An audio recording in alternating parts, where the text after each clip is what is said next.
All right, guys, so today we're going to cover the hang power clean. The hang means we're going to start up in the high hang position. The power means we're going to catch in the power position, so we're going to catch it nice and high. So that's the movement. So the first thing I want to cover is stance. So this is a dynamic stance movement, meaning we're going to start in one stance and we're going to catch in a completely different stance. So the stance we're going to start in is what we call the jumping stance. We're going to have our feet right under our hips, and no, not the outside of our hips, right? We're going to be right under the actual hip joint.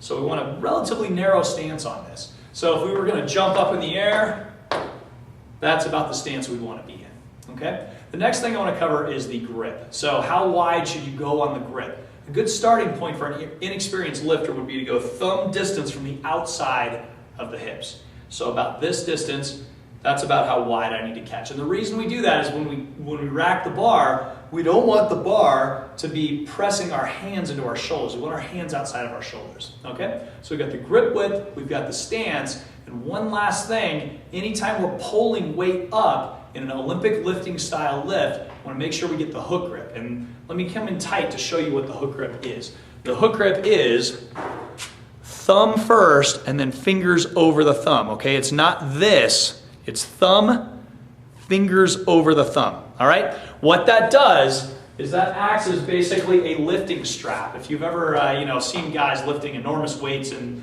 a big box gym and they're grunting and screaming, they usually put those lifting straps on because their grip isn't strong enough to lift that heavy weight. So what Olympic weightlifters do, because lifting straps are illegal, is they use their thumb as the de facto lifting strap, okay? So we want to get in the habit of doing that. And the reason we do it, not just because we can lift more weight, is because when we start pulling that weight off the ground hard, or when we pull from the hang position, either way, our grip wants to open up. And if our body senses the grip opening up, we'll stop pulling. It's kind of an involuntary response. So by getting that hook grip, we're going to make sure that we can get maximum pulling strength, okay? So we've got the stance, we've got the grip width, and we've got the actual grip, okay? So I'm going to go ahead and set that PVC bar down now, and now I'm going to actually demonstrate the movement.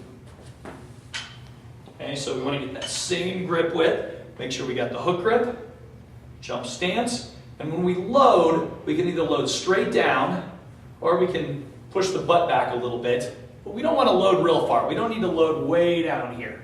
We can just load a little bit, and then we want to drive up and get to full triple extension. And triple extension means ankles extended, knees extended, and hips fully extended. When we get to that triple extension, our elbows should not be bent yet. So our elbows are going to start to bend when we shift our stances, right? So it's going to look like this. Load, jump.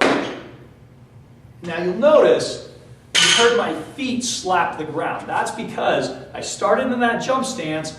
When I got to full extension, I slid my feet out into a squat stance. That's the catching position for all the Olympic lifts, unless you're doing a split stance, which we're not going to cover today. So basically the hang power clean is jump stance, load, explode, and catch it up nice and high. Now notice my tricep is nice and horizontal. We don't want to catch that bar like this. We want to catch the bar up high, weight on the shoulder shelf. Okay? And that is the hang power clean.